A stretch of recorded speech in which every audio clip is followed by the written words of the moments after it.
An unfortunate incident involving two lovers. Have you ever seen a dead body?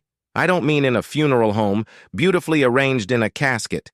I mean just dead, with that awful stillness that comes to a body when the soul, spirit, life force, whatever, leaves it.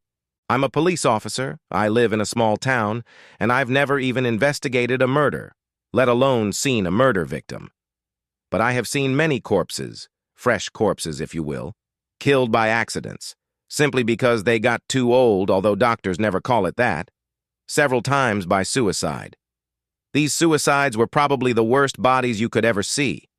I mean, they're dead because they wanted to be dead. Cruel to the survivors. My story starts with me coming home from work. Not early, not late, just at my usual time. It's the middle of winter, so I use the remote to open the garage door as I pull into the driveway.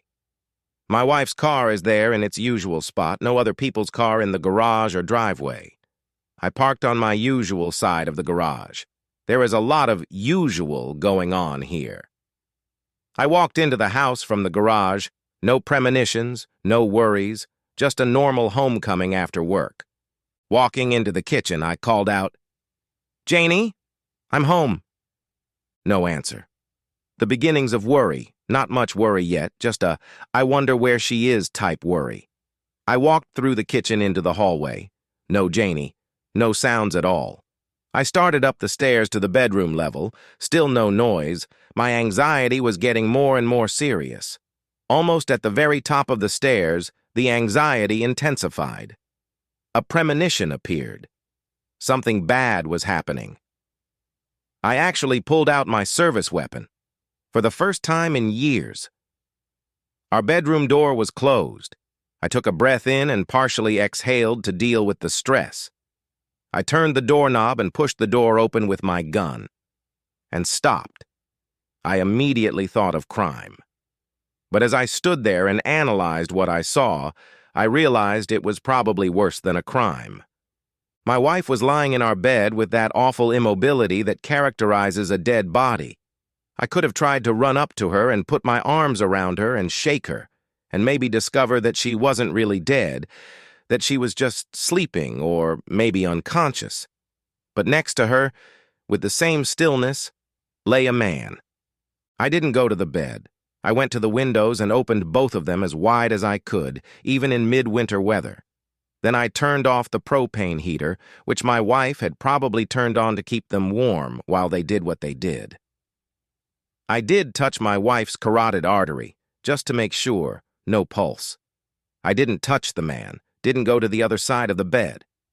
I was in shock. I felt like I was moving in water or molasses, slow and hard. My thoughts were some mishmash of despair and trying to think the way a policeman must think when he discovers two dead bodies. I stood there with my arms down at my sides, trying unsuccessfully to look at my wife and not see the asshole next to her. When my brain started working a little better, I realized that I had holstered my gun at some point. That realization activated my brain. I walked out of the bedroom and down the stairs. I couldn't call my partner. He had just gotten home from work and there was nothing he could do to help with this mess. I mean, why ruin his evening? I decided to call my boss, Captain Caparelli. "Caparelli, Detective Squad." "Dave," I said, and thought, as I had a million times, that David was an odd name for an Italian kid. Maybe his mom had a relative named David, but... "Hey, who's this?" "Dave, this is Jack Thomas, and I couldn't go on. "Jack, what's up? You just finished your shift. Did you get home okay?" "Yeah, Dave, listen, I need you to come to my house with a team of, paramedics, I guess, to a crime scene, but, no sirens. Just quiet, I knew my voice didn't sound very coherent. "No, Jack, I don't understand. Now take a deep breath, exhale a little, and tell me what's going on." I almost laughed when I heard him remind me of the stress reliever we all had to practice when we needed it. "Dave, yeah. Okay, look, I had an accident at home. It's, just Come to my house with the team, okay? Jack, I'm on my way. I think the sound of my voice convinced him that something serious was going on. I just sat there in the living room waiting for the circus that was about to descend on me and that bedroom upstairs. I couldn't go back upstairs, but I managed to open the front door. Captain Caparelli walked in a few minutes later, followed by 2 uniformed officers, 2 EMTs, and a guy I knew was our local crime scene investigator. Dave raised his hand and they all stopped. Then he walked over and sat down next to me. Jack, before we go any further, how about you hand me your service weapon? I looked at him in surprise, but then realized I shouldn't be surprised. Judging by my incoherent phone call, he was probably wondering what I could do. Sure, Dave, here it is, I said, handing it over. See, it wasn't fired. In fact, I never fired it in the line of duty. All right, thank you. Now, would you mind telling us or maybe showing us what's going on? I stood up, about 100 years older than I was an hour ago, and led him upstairs. Again, he gestured for the others to wait. We reached the end of the stairs, and I gestured for him to go into what used to be my and Janie's bedroom. I would never sleep there again, and neither would she, so it certainly wasn't our bedroom anymore. I recovered a little from the initial shock and walked into the bedroom following him. Dave, this is Janie. You might recognize her from the department parties. I don't know who this asshole is. I came home from work, went upstairs, and found them like this. The heater was on. I turned it off and immediately opened both windows. That's why it's so cold in here. I didn't touch either of them, only felt Janie's carotid artery to see if there was a pulse. There wasn't. Then I got out, went downstairs and called you. I think I was in a bit of shock when I called, and I apologize for that. I think I'm still a little bit in shock, but I'm coping. I know you need to process that scene. I'd like to wait downstairs. I really don't want to stay up here. Jesus, Jack, hell yeah, go downstairs. Wait, I'll go with you and get a team together to deal with this. He got them all together, and they set to work. A short while later, an ambulance arrived with 2 folding gurneys with wrapped molds on them. Someone had brought out a heater, I think, to test it, and Dave sat down next to me again. Jack, I know this is a terrible time for you, but I have to ask. Do you know this man? I mean the man upstairs. I tried not to look at him. Not very professional of me, but no, I don't think I've ever seen him. I'm going to show his driver's license. Just the photo part. And ask again. Have you ever seen him? Do you know him? I did look at the picture. Actually studied it. Not to see if I knew the asshole, but to try to see what Janie saw in him. But I just couldn't see anything. No, Dave, I've never seen him. I don't know who he is, and maybe worse, I don't see any magic, no attraction, nothing that would draw Janie to him, that would... And I started crying. Crying in front of Dave and the guys at the crime scene. I tried to stop. I knew they'd tell the whole sordid story all over the department. I knew people would feel sorry for me, but at the same time whisper about how I'd failed to satisfy my wife, how I was a cuckold. At some point, my partner, Mike Blankenship, and his wife, Molly, showed up. Dave disappeared, and Mike and Molly sat with me, gave me something to drink, and finally took me into the kitchen to try to feed me. No one said much. They just sat with me. Molly held my hand. They both said it would get better. Eventually, they kind of picked me up and walked me to their car. We drove to their house, Molly gave me sleeping pills, and they put me to bed in their guest room. I had never taken sleeping pills before, and I think the pills caused me to have weird dreams that night. Dreams about Janie and me, Janie and the asshole, Janie with some other man. Eventually, the effects of the pills wore off and I woke up early, still a dark winter morning. I lay there thinking about my now-deceased marriage, wondering why Janie had cheated, for how long, with one asshole or with others, many others. Bad thoughts that come to mind in the dark in a strange house. Did she love this guy? Was she going to leave me? We'd been married 10 years, no kids, Neither of us were child lovers. And 4 months ago, we'd gone on a Caribbean cruise to celebrate our 10-year anniversary. I thought we had a lot of fun. And I know we had a lot of love. And I thought it was good. We even went nude swimming on the beach on St. Martin. Janie teased me. Later that day, back on the ship, we showered together, which wasn't easy in that very small ship shower. But we washed each other, and I washed Janie's hair. After our shower, lovemaking was amazing. Finally, she cried out, "Jackie, Jackie, Jackie, Jackie, you killed me. I'll never be able to get out of this bed." Funny choice of words in retrospect. And now, in the Blankenship guest room, I cried again, remembering that time on the ship. When Janie recovered a bit, I took the brush and began brushing her hair, something I rarely did. For me, brushing her hair was something even more intimate than making love. Brushing her hair somehow touched a string in me. I remember that day on the ship running the brush through her hair, untangling the tangles that had formed after we had rolled around on the bed and crying, because I loved her so much. And now, lying in the dark, I cry again because I know it's all gone, and maybe it never was. Finally, I heard a noise in the house, got up, took a quick shower in the bathroom, put on the same clothes I had on the night before, and wandered into the kitchen. Molly was already there, making breakfast. Coffee was ready. She didn't say anything, just hugged me, and it was the right thing to do.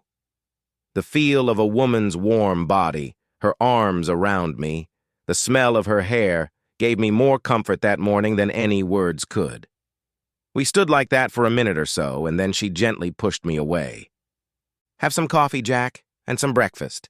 I think you need both this morning." I said, "Thanks, Molly, you're right. I probably haven't eaten anything since lunch yesterday." "Huh, Molly?" She turned away from the stove to look at me. "Thank you for the hug. It means a lot to me." "Well, Jack, you mean a lot to me." "Me too, partner," Mike said as he entered the kitchen. "I know you just got the worst handout life can give you, but I also know that you're a tough nut to crack and will survive this bad show." Molly and Mike didn't go to work. After breakfast, they took me to a nearby park. Mike tricked me into chasing a soccer ball with him. Then Molly tried to get me to play tennis, and then they gave up trying to distract me. We sat down at the picnic table, and I just looked at Mike. "Okay, partner," he said. "Obviously fun and games aren't working, so how about I tell you the news about yesterday? Would that be better?" "Mike, you know it would. I need information, not distraction." "Okay." Cell phone rings. "I called the office early this morning, and I'll pass on what I was told.